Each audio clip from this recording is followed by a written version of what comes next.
Hello, everyone. Welcome. Welcome to Lay's Real Talk. I saw someone said that Lay must be of island descent because she's always late. Well, I think I'm on time today for a change. All right, everyone, welcome. What a topic we have today. The biggest event or biggest news in Sino-US relations today is that President Trump's visit to Beijing has been postponed for 5 to 6 weeks. But this is not just a scheduling delay. This is a signal that something fundamental has shifted.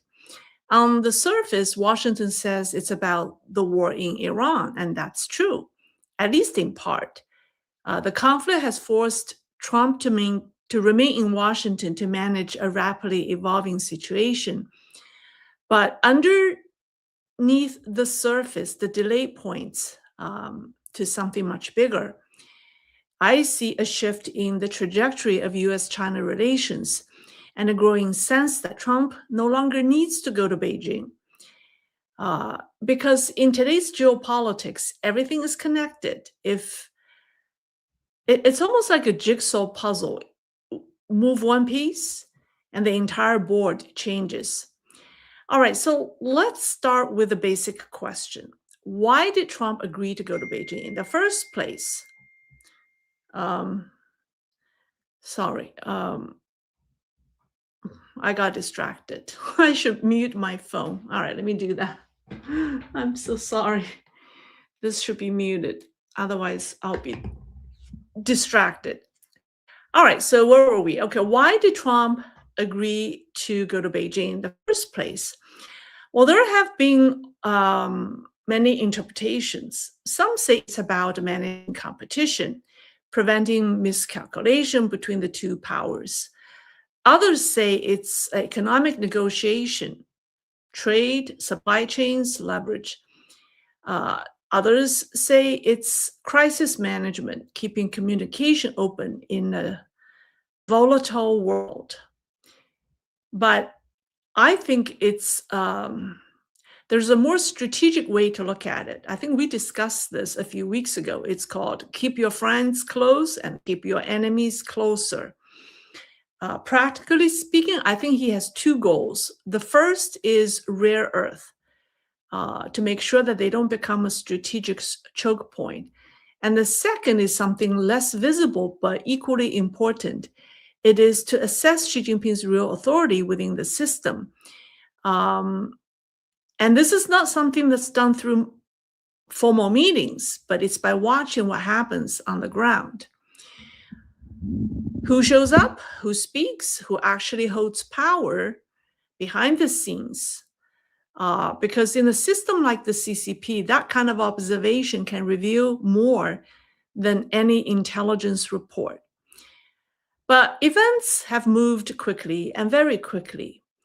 With developments in Venezuela, Iran, and Cuba, the geopolitical landscape is shifting in real time. And in particular, the war in Iran has changed the equation.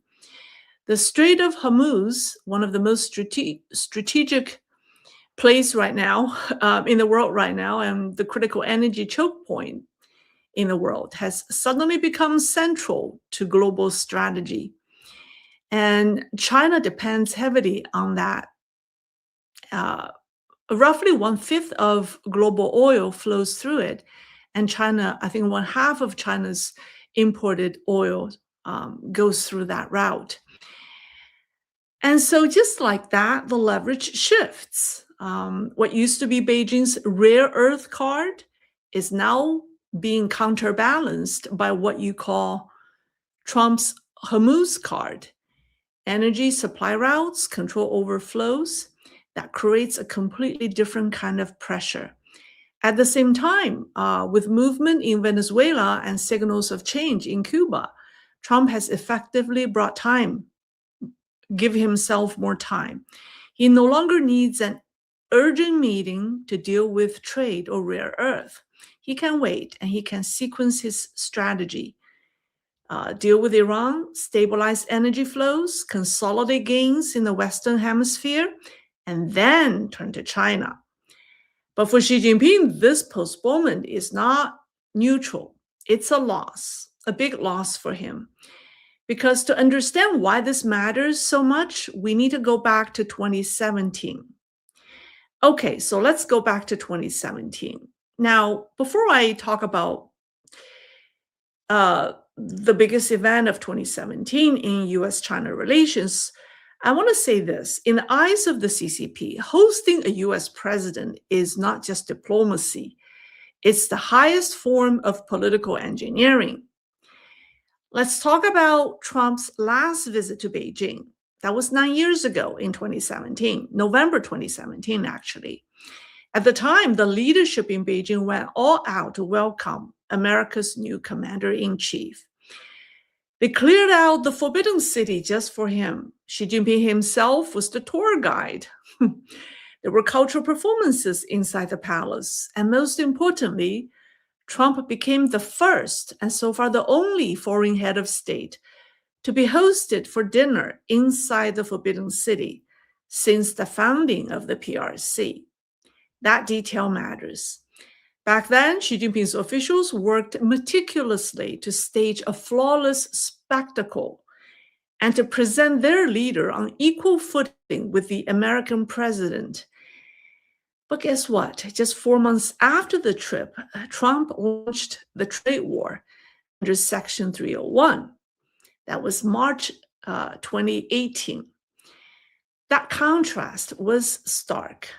Xi Jinping offered ceremonial pageantry, symbolism, and personal rapport.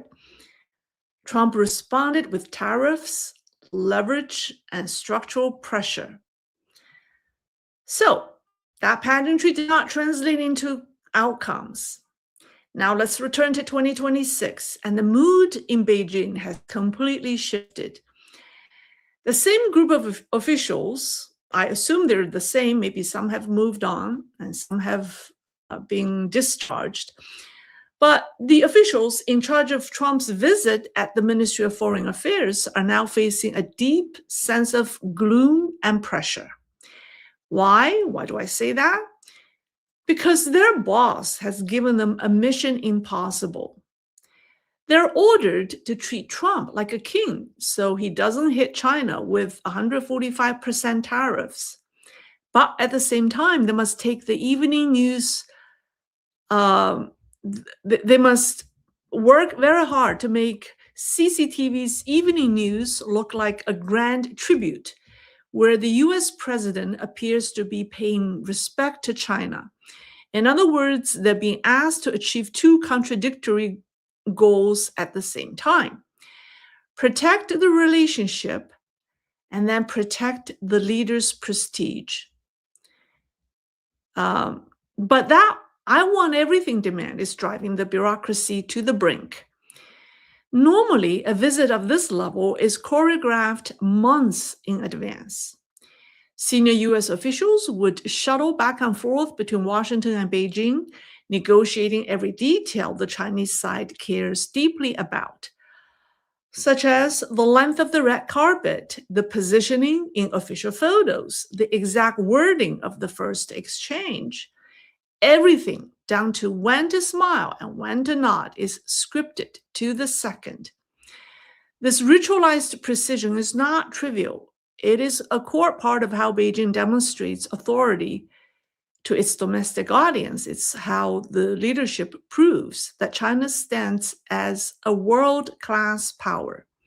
But this time, the entire system is off balance because the Americans are not playing along.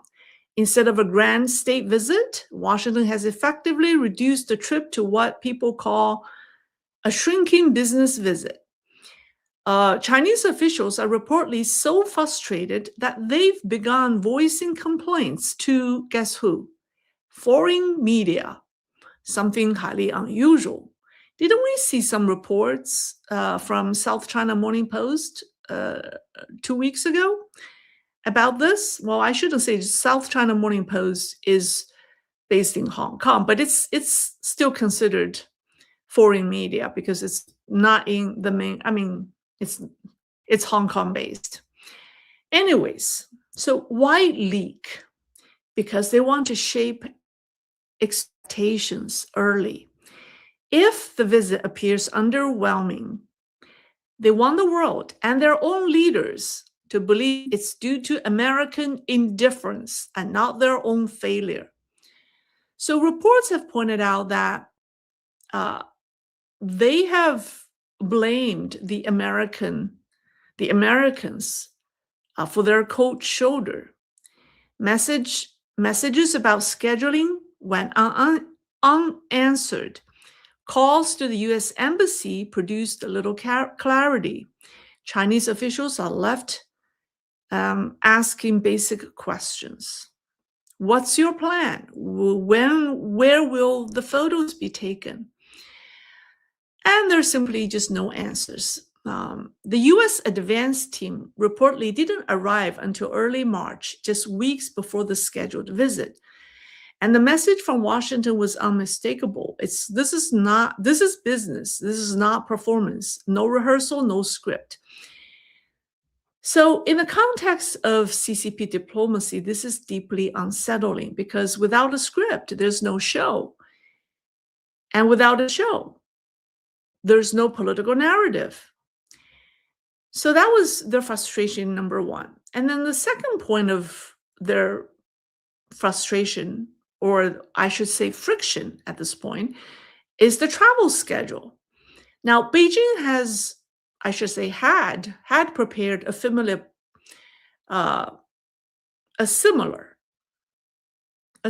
playbook or a familiar playbook. A grand welcome in the capital, and then followed by a visit to a major southern city, Shanghai or Shenzhen. Why is that? Because that's where the spectacle happens. You'll have crowds be mobilized, skylines can be showcased, U.S. president photographed against China's high-rise buildings, and then a narrative can be constructed. The American president has come to witness and implicitly recognize China's economic miracle. And I'm not just making this up. They've done this repeatedly. Remember, Emmanuel Macron was taken to Guangzhou, Britain's Keir Starmer to Shanghai, and most recently, Germany's Olaf Scholz to Chongqing. Each time, the optics were carefully managed and effective. But this time, Washington rejected the plan outright. No second city, no extended tour. And the official explanation was very straightforward. It cited tight scheduling and logistical constraints. But in plain terms, the message was simple. We're not here for your stage. In the end, the visit was reduced to a tight window. Arrive March 31st, depart April 2nd, 3 days with only one full day in Beijing. So for the CCP officials, this is a shock. What was meant to be a grand state visit has been reduced to a transactional stopover. The best analogy is this. They planned a royal banquet, but Trump is treating it like a drive-through. And then comes the third blow. Now, traditionally, China uses state visits to host large delegations of business leaders. The strategy is consistent. Engage CEOs, showcase market opportunities, and encourage them to lobby their own governments for more favorable policies toward Beijing. This is CCP's long-standing tactic, using business to influence politics. It has worked for them for decades, but this time Washington shut it down. The U.S. Trade Representative's Office made it clear, no large business delegation, no entourage of CEOs, not a single businessman. Why? Because this is not about business diplomacy. This is a government-to-government negotiation and dialogue. It could even be confrontational in nature. So the U.S. side does not want corporate interests complicating the agenda or being used as leverage by Beijing. So now from Beijing's perspective, Trump is arriving not with deal makers or business leaders, but with hardliner politicians. And that sends a very different signal. Now, inside the political culture of Zhongnanhai, there's an unspoken rule. Even between rivals, a visit should be wrapped in courtesy. But this time, that layer of ritual is being stripped away. And that's why this visit makes CCP officials so uncomfortable. And there's one person on Trump's team who is making Beijing particularly uncomfortable, and that's Secretary of State Marco Rubio. Who is Marco Rubio in the eyes of the CCP? Well, in the official narrative, he has long been labeled a villain and an anti-China extremist. Yeah, that's CCP's labels of him. A villain and an anti-China extremist. A few years ago, when Rubio was still a senator, he took a firm stance on Xinjiang and Hong Kong, and he pushed for sanctions against senior Chinese officials and openly criticized Beijing's human rights record. At the time, Beijing placed Rubio at the very top of its blacklist. They announced so-called reciprocal sanctions and banned him from entering mainland Hong Kong and Macau. And he was supposed to be banned for life. And yet now China is preparing to roll out the red carpet to welcome him as one of the most powerful figures in Washington. For the leadership in the Forbidden City, this is very awkward. And it's a direct blow.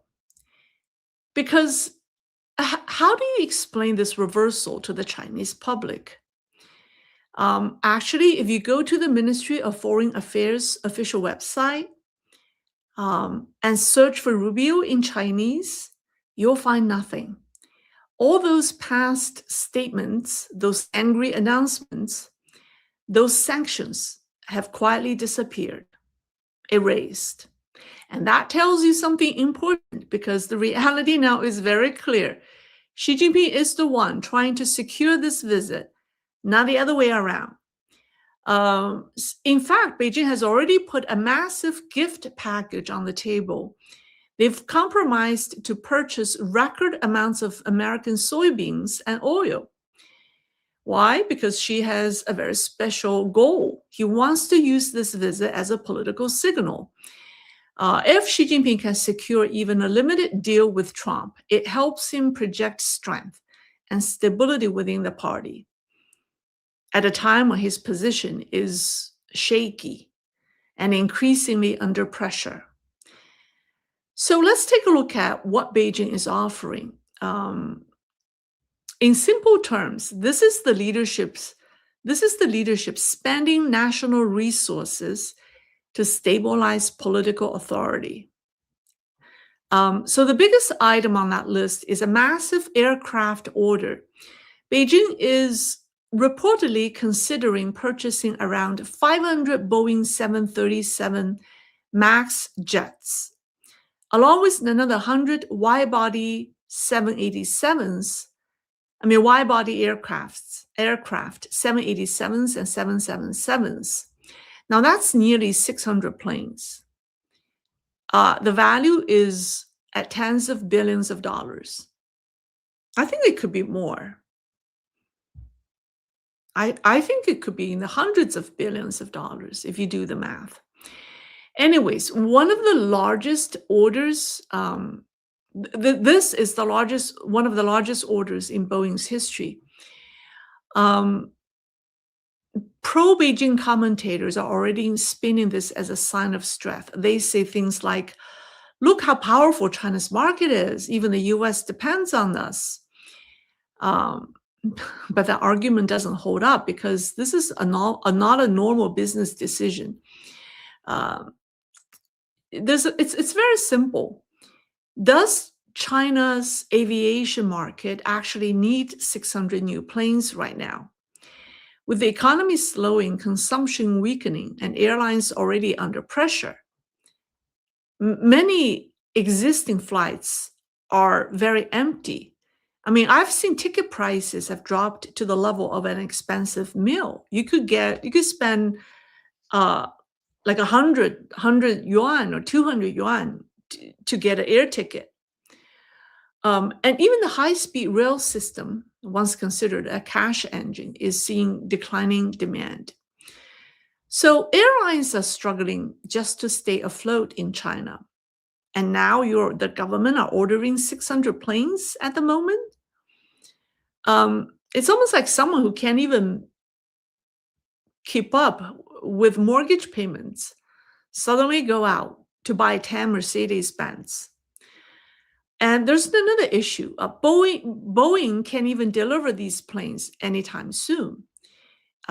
Deliveries may stretch into 2030 or even 2035. So what does that mean? It means Beijing would be committing tens of billions of dollars now for something that won't materialize for a decade. So maybe they're not even serious about placing the order because they know that they're not going to get the planes until 10 years from now. But the leadership certainly would like to hope that such a massive order will persuade Washington to ease other restrictions, especially on engines and components for China's own C919 jet program. Remember China's jumbo jet program or jumbo jet C919? But so far, the U.S. position appears firm. Business is business, sanctions are sanctions. And it doesn't stop there. Beijing is also preparing a series of political concessions, and one of them is a proposed 30-day visa-free policy for U.S. citizens during Trump's visit. Will you go to China during the 30 days? I'm not so sure. At the same time, discussions are also underway about reopening consulates. Remember back in 2020, that was during Trump's first term, he shut down the Chinese consulate in Houston, calling it a hub for Chinese spies. And Beijing responded by closing the US consulate in Chengdu. At the time, it was framed as a show of strength. But now, to create something positive for the visit, Beijing is willing to reverse course and reopen both consulates. Because when you look at all of this together, buying soybeans, airplanes, offering visa-free access, reopening consulates, lifting bans, it starts to look less like strength and more like concession. Now, if the Chinese leadership believes that all of this will make Trump more accommodating, they may be miscalculating. President Trump has dropped 3 bombshells on Beijing right before the trip. Let's go over them one by one. Before that, let me take a sip of water. I should be wearing a t-shirt with that line. Let me pause for a sip of water. Lay's famous line. All right, 3 bombshells. First, the Sanction 301 weapon. So on March 12th, less than 3 weeks before he was supposed to go or visit, the US government officially launched a massive Section 301 trade investigation against China. Of course, there are other countries also involved in this. But this is the same tool Trump used to hammer China during his first term, because it allows the president to bypass lengthy congressional processes and impose swift tariffs on countries accused of unfair trade practices. Now, this time, he's targeting the core of China's current economic model, structural overcapacity and its manufacturing dominance. So by starting Section 301 now, he's sending a very clear message. I mean, he could have waited until after his trip, but no, he's not doing that. He's doing that precisely before the trip. So he's sending a message saying, do not try to play games.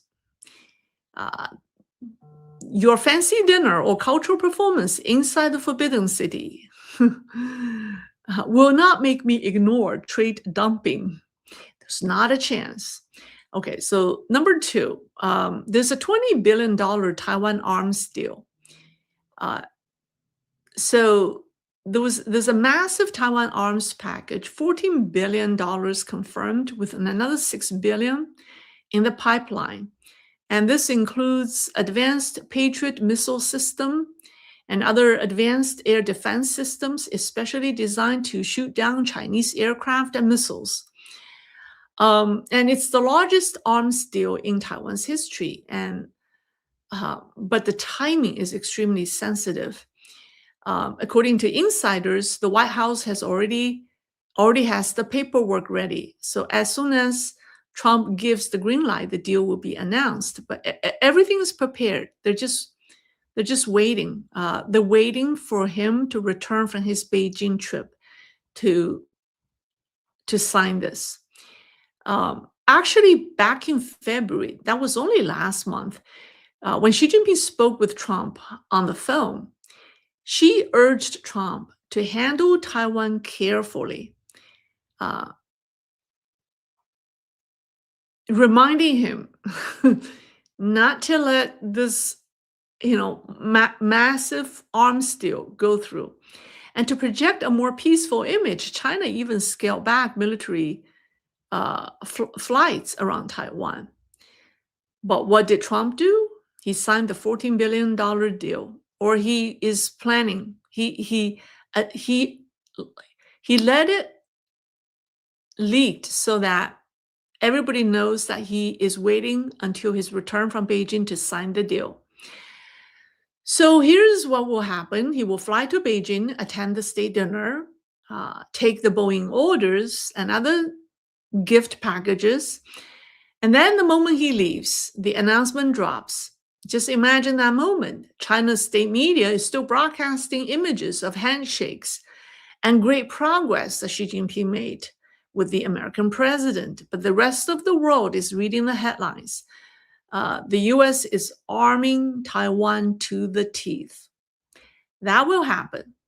And then the third is the Hormuz ultimatum. You already are all aware that as the Iran war escalated, Trump has made a very public demand. He told Xi Jinping directly, you need to take action to help keep the sea lanes open, especially the Strait of Hormuz, before we meet. And he added a warning, if you don't cooperate, the visit may be delayed. Most people underestimate the impact of that request because it puts Xi Jinping in a very, very difficult position. Now, China relies heavily on oil passing through the Strait of Hormuz. Now, if Xi Jinping sends his navy to help, he's effectively aligning with the US and distancing himself from Iran. I need to move this a little closer to me. And more importantly, that would signal that despite his strongman image, he is following Washington's lead, and it will shatter his domestic strongman image. But if he refuses, then Trump delays the meeting, and suddenly the summit is no longer guaranteed. So today, at White House, Trump said that he had asked to push the meeting back by about 5 to 6 weeks. Officially, he said he needs to stay in Washington to manage the war. If you really think about it, that explanation gives Xi Jinping diplomatic cover. But if you look at the bigger picture, the message is very clear. Trump is the one controlling the timeline. So China's foreign ministry responded by saying that they still want the visit to happen, emphasizing that the head of state diplomacy is irreplaceable. It's all, if you really read that, it's all as if they're already worried that Trump is not coming, right? Otherwise, why would they say head of state diplomacy is irreplaceable? I mean, Trump didn't say, I'm not going. All Trump said is postpone it, by 5 to 6 weeks, and yet China is saying, your visit is irreplaceable. Anyways, so you can see, it just shows how concerned Beijing is. But at the same time, the foreign ministry spokesperson said they called for a diplomatic solution in the strait, which in plain English could mean we're not sending the Navy. I'm not surprised at all. So here's the bottom line. If Xi Jinping wants Trump to come as originally planned, his options are very, very limited. I do not think Trump will go as planned. But if Xi Jinping insists that Trump goes as planned, we will have to offer even more concessions. But if Trump delays or walks away entirely, the political cost for Xi Jinping will be significant. First, the market impact. Strategists are already warning that if the summit is postponed or canceled, China's stock market could take a serious hit, potentially 10% or more. And this is according to a Morgan Stanley prediction. Second, energy pressure. China's cautious approach to the Middle East is already affecting its oil supply. Tankers are facing disruptions, people are panicking, and uncertainty is rising. And third, the bigger strategic picture, the visit was supposed to restart trade negotiation after the recent pause. A delay hurts China more than the US. And if Trump stabilizes the Middle East first before going to Beijing, then when he finally arrives, the price will be much higher. So Xi Jinping wanted to use this visit to project strength, but instead it risks doing the opposite. Trump is not focused on helping Xi Jinping look good. If anything, he's willing to delay the visit until he gets what he wants, especially now that the strategic environment has shifted. With pressure building around the Strait of Hormuz, China's leverage has weakened because half of China's oil imports pass through that route.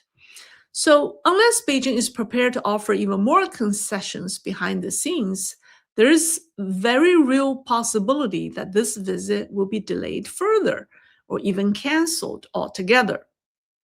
And you can already see the pressure. Today, I don't think it's today. It was a few days ago. Again, it was at the Foreign Ministry press conference. A reporter asked whether sanctions on Marco Rubio would prevent him from traveling to Beijing. And the spokesperson paused and then said, the sanctions apply to Senator Rubio, not Secretary of State Rubio. In other words, Beijing is willing to say anything, even contradict itself, just to keep this visit alive. And if that visit doesn't happen, the message would be unmistakable. Beijing needed the meeting, but Washington didn't.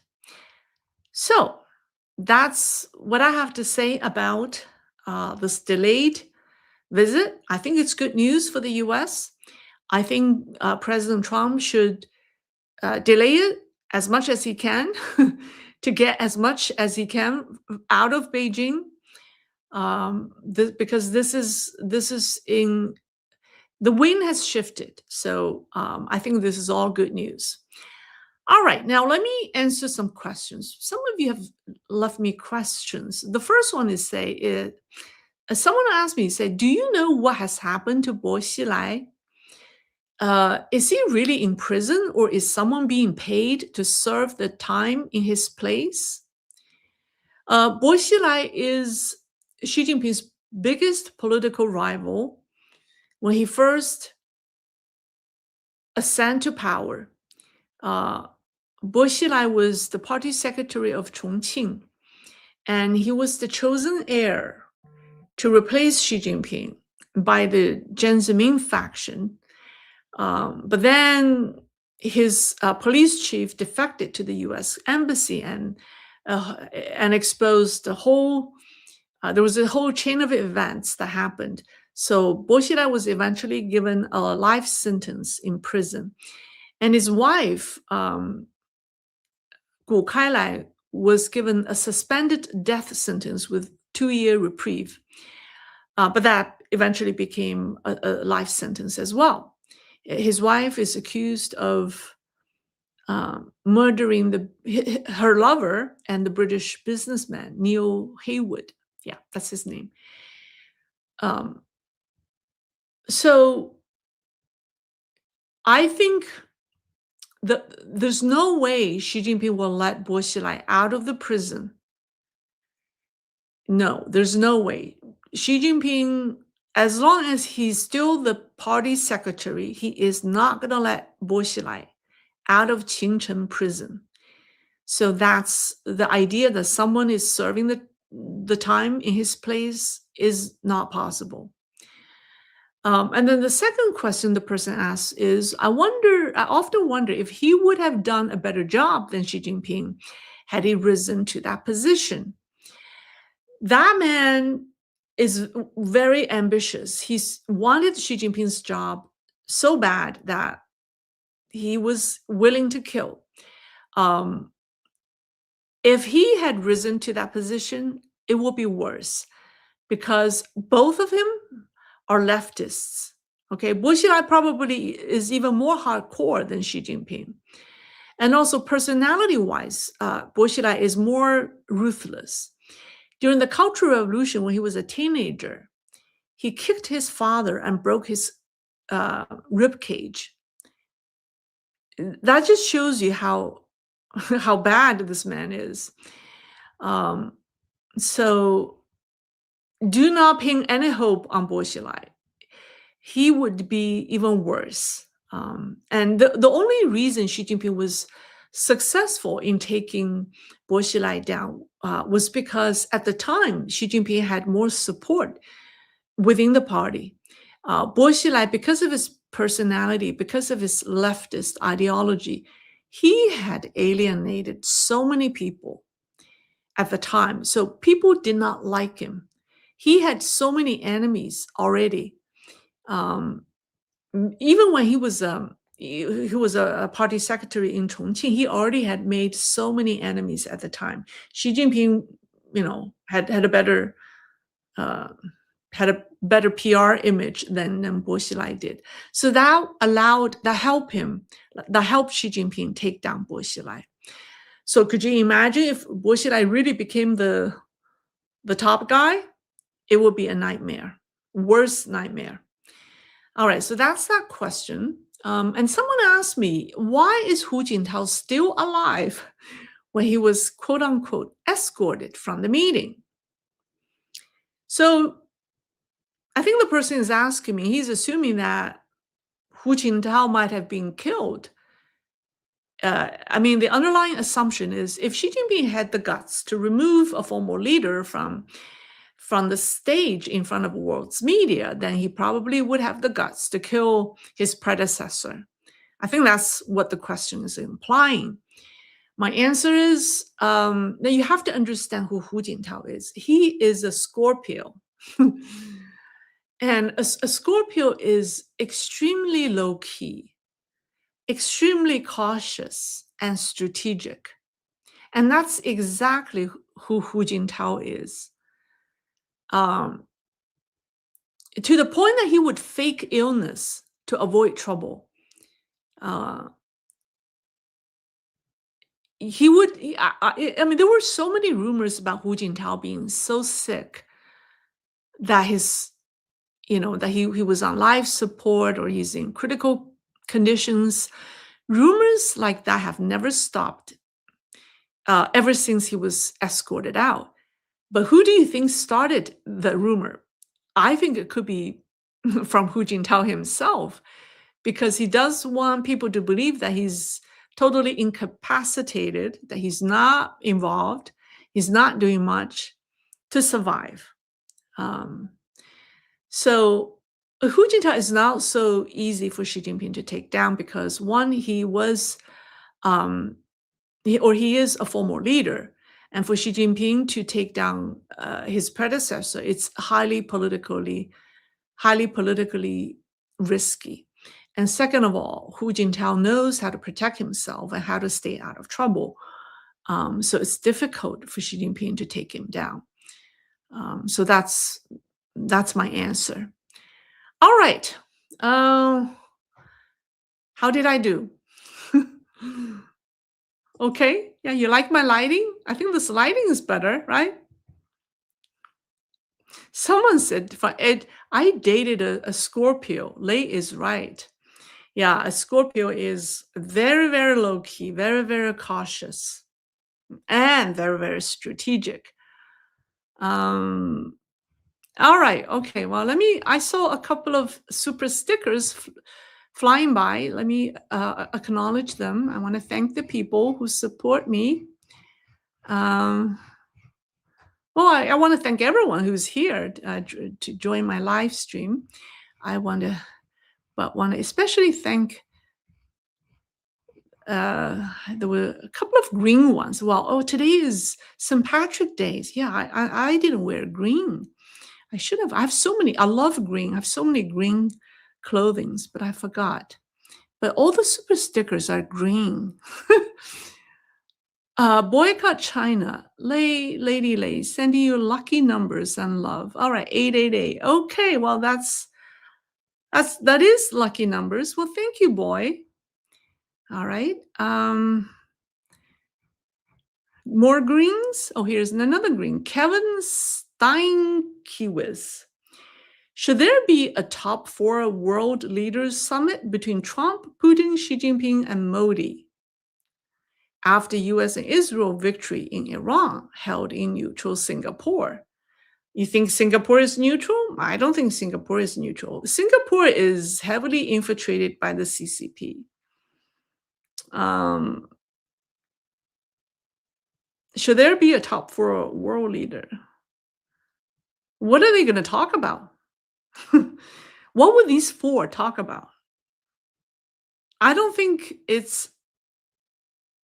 I don't think they're gonna. I mean, the only reason they get together is that they can agree on something or create consensus. But what are they going to agree on? With Xi Jinping involved, I don't think they're going to reach any consensus.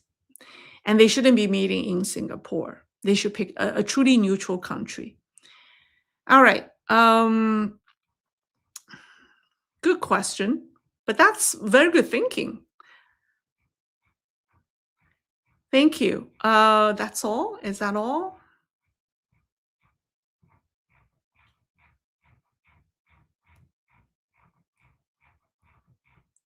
Oh, here's one. Green this time. I mean, blue. Clip pie. Trump is holding all the cards in a rigged game. Yeah, I think at least Xi Jinping is losing his ground. Xi Jinping is not doing well. With this delayed visit, I really think that this trip can be postponed again. I really do not think in 5 to 6 weeks Trump will go because he doesn't need to go at that point. What is he going to accomplish? You know, he could get what he wants without going. And if that's the case, then he's not going. That's my view. Let's see.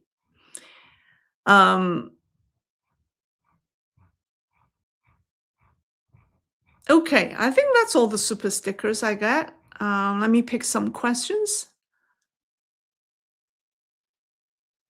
Someone said, thank you for saying President Trump and not just Trump. You are a very respectful lady. I try. One of my fans wrote me and said that I shouldn't use the word guy. Yeah, I still remember that, but I can't help. Okay. Someone said, imagine Trump as leader of China. I'm sure the Chinese people don't mind. You know, anyone is better than Xi Jinping. I'm sure they don't mind. I think they would love that. And I think they will also love to have the current Taiwan president, William Lai, as their leader. Um, so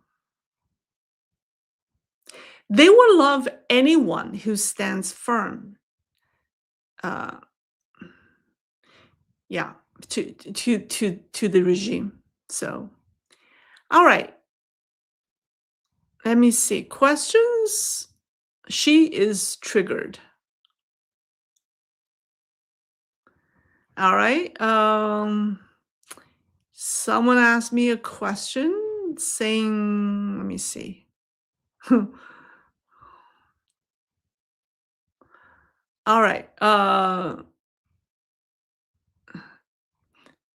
Someone says, I dated a Scorpio. Lay is right. Okay. All right. Well, thank you for sharing that. Yeah. L- Lay, okay, you're great. Okay, thank you. All right, no more questions. Am I missing the questions? No, I've gone through. Oh, here's one. Neeson Smith.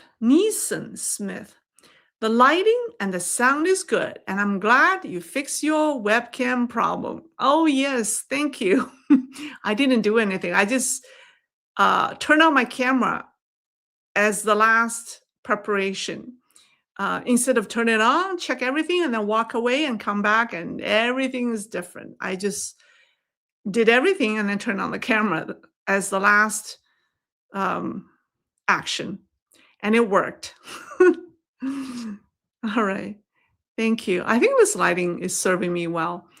Kaz Flanagan, 600 planes? Why would the US supply quality hardware to China, excluding everyone else? Why would the US supply?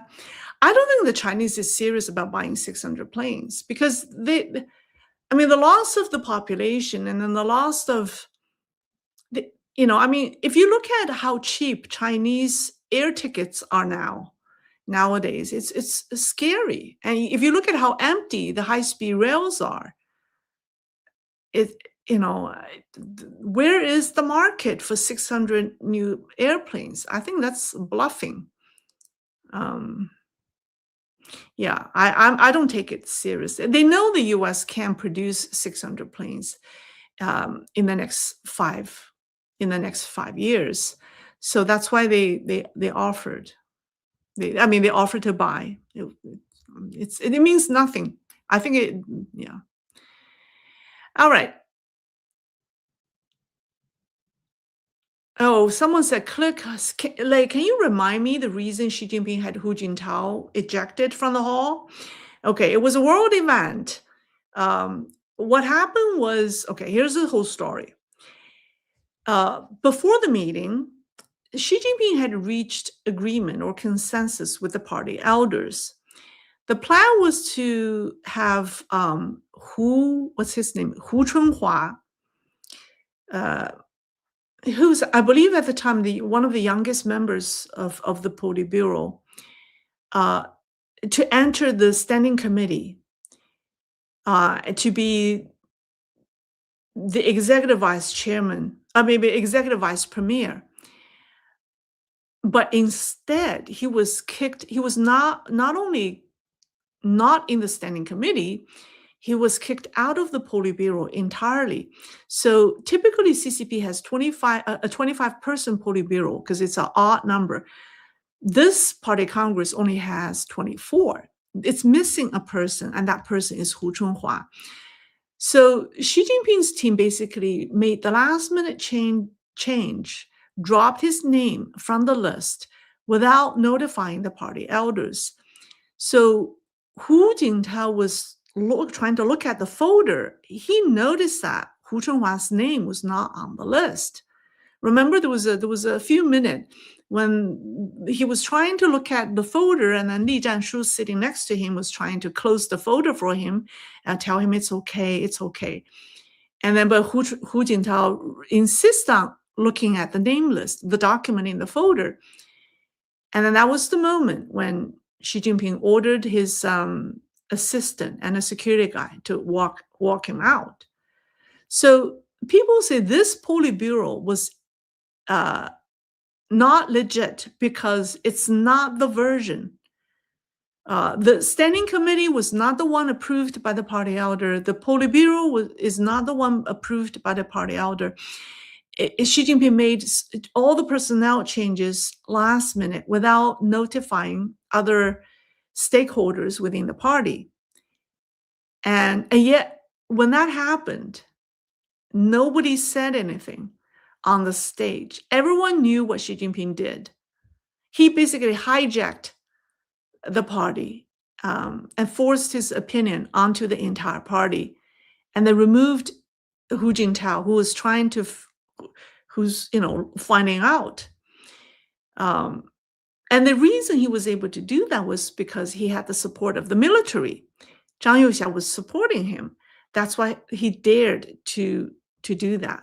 And now look what happened to Zhang Youxia. All right, so that was a little history from 2022, October 2023, October 2022. Jim Burns Sr., Lay, do you know anything about fishing boats swarming with military troops to surprise attack Taiwan on March 20th? Or is that a false perception? I think that's a false perception. I really don't think. I don't really think that's going to happen. Yeah, but there are all kinds of crazy rumors spreading around. I ignore them because I don't think they carry any weight. They're just more, false alarms to confuse people, so that when it does happen, we already become numbed, immune. We're numb. We're non-responsive. So I don't think it's serious. Someone said Lei should negotiate with Xi for USA.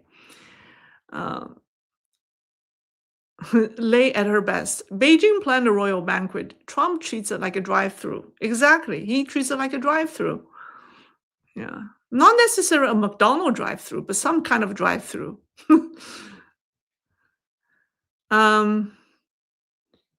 Okay. The conspiracy analyst Wu Manqing, Zhao Xiaogen, and Wei Yiying names removed from China's Academy of Engineering. Yeah, there are 3 scientists removed from that. I'm not quite sure. I think it might be related to the recent data leak from the Tianjin Super Data Center. You guys heard about that, right? There's a, what is it? Is it 10 PB? Yeah. It's like 10,000 TB. It already, PB, 10 PB load of data being leaked from this Tianjin Super Data Center, which is the data center that houses data for like over 1,000 institutions in China, that does the most sensitive R&D for China's military industry. So somehow I think the removal of these 3 individuals may be related to that. Yeah. Or they're related to the recent report released by the US. There's a university, there's a military academy in the US. They have a China Research Center. They released a report on China's nuclear program. Remember, there's a report that they released, and this is the same organization, same school, or same institution that released the Rocket Force report a couple of years ago. And I think it could be a direct response of that report. The fact that the Americans have so much information about China's nuclear programs, and there will be heads rolled. And you see them. All right. Da Freak. You've never looked more cute than you do tonight. Really? Oh, after I fixed the lighting? Wow. Thank you. Thank you very much. New camera, new lighting, same person. Same lousy makeup and hairdo. All right. That's what technology can do for people. It's excellent. All right. Richard Royce. Well, thank you, Richard. Thank you very much for the super sticker. I love that. And I love the color. Um, it's a beautiful color. All right. Oh, here's a question forwarded by Nicole. Question from Anne Fury Boss. Can you comment on Xi Jinping's ethnic minority unification plan? Oh yeah, that I think I don't think his plan is going to accomplish anything, but the fact that he released this plan shows his anxiety and concern about the regime's grip on ethnic minorities. It's not at its strongest point. It's certainly losing grip. And that's why they rolled out this ethnic minority unification plan. I don't think this plan will achieve anything, but it just shows his anxiety. All right. Gerald W.T. Lee. What will be this goal be for Trump to be there? If you hear some pundits, it's to try and build some type of understanding that China would handle the East and US the West, Taiwan excluded. That's what China wanted. Remember the CCP wanted to have a G2 summit, China and US, but Trump didn't want that. This is the Chinese goal, to have China handle the East and the US the West, but Trump said no. No, thank you. So what is Trump's goal to go to China? Like I said, I think two things. One is rare earth, and second is I think he wants to be on the ground to really figure out the political dynamic within Zhongnanhai, to assess Xi Jinping's grip on power. There's no way you could do that until you actually go meet him and his team on the ground. But then now rare earth is China. I don't think it can play the rare earth card anymore if the US controls the Strait of Hormuz. And then as far as trying to understand or assess Xi Jinping's status within the regime, within the party, I think maybe this may not be the top priority for Trump anymore. So that's why I think things are changing so fast, and that's the entire argument I made tonight in my program. All right, let's see. Another sip of water. Oh, here's a question. Lisa C. Me bug you.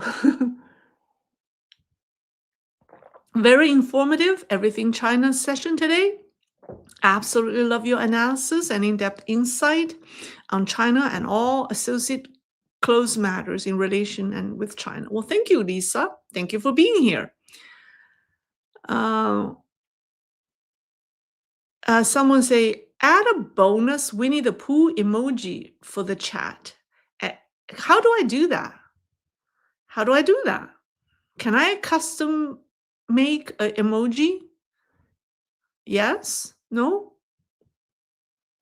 Someone asked, how long can Xi Jinping last in China? There's so many people, I mean, all kinds of fortune tellers and feng shui masters and people with psychics. They're all offering their insight. Some people say something is going to happen within the next 10 months in China. So let's see. All right.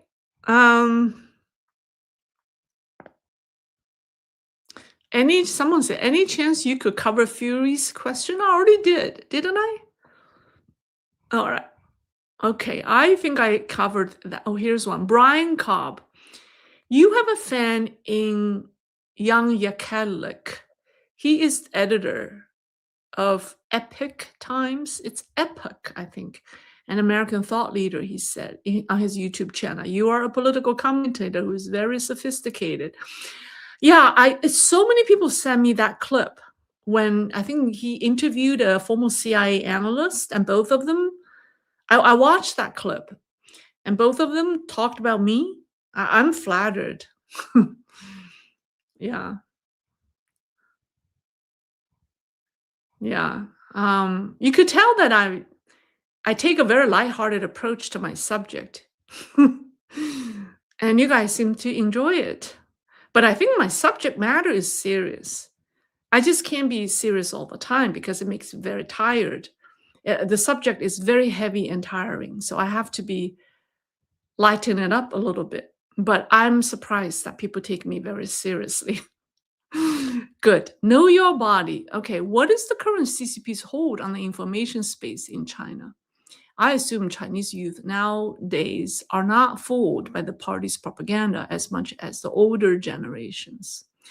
It's hard to say because the older generations, they have really suffered under the CCP. They went through the Cultural Revolution. Some of them went through the Great Famine, and and many of them went through the 1989 students movement. So they have memories of what of the brutality of the CCP. So I think to some extent the older generations are more clear-headed about what CCP is, whereas the younger generation was born during the reform and opening up, and their life is relatively more affluent. They didn't really suffer any persecution in China, so they could be more, and they're more systematically brainwashed in China because they were brought up in that kind of environment. So I disagree that the youth are not as fooled by the propaganda as the older generations. It really depends on who they are and their background. Yeah. So it could be both. Um, oh, here's a question. Question. Did you see the ex-CIA guest praise your analysis? Yeah, I did. I did. All right. That's good. Excellent. uh, I'm just surprised that people will actually talk about me in their program.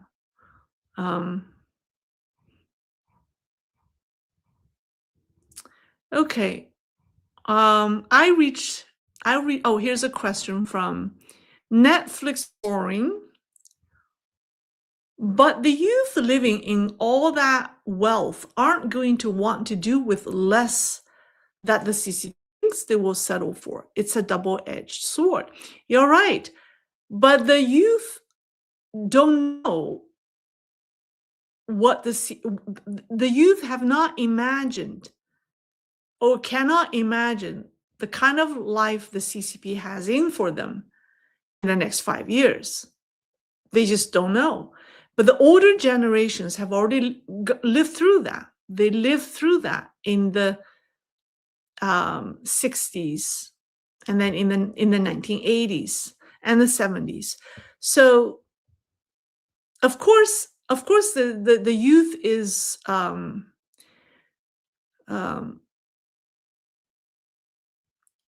more difficult to deceive because their ability to tolerate poverty is far less than the older generation. But they have been more systematically brainwashed because they grew up in that tight everything fed to them. If they have not left China, if they have not visited other places in the world, then every piece of information fed to them is propaganda. And how do you expect them to know otherwise? Only those who have access to other countries or other regions or uncertain information would be possible to think right on their own. Otherwise, and the majority of them have not left China. So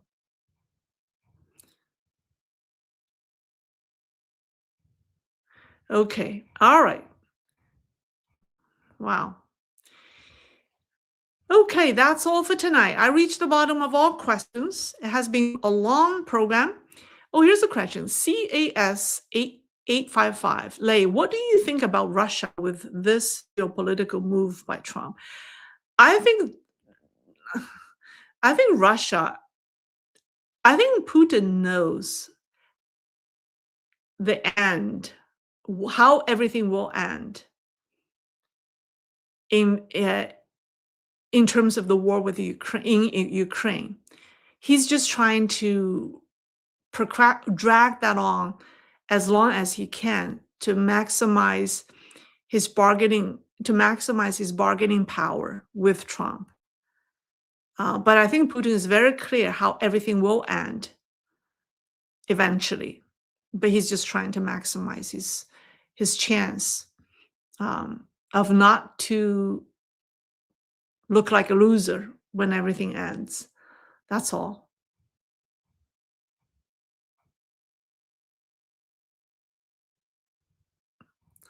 All right, that's all.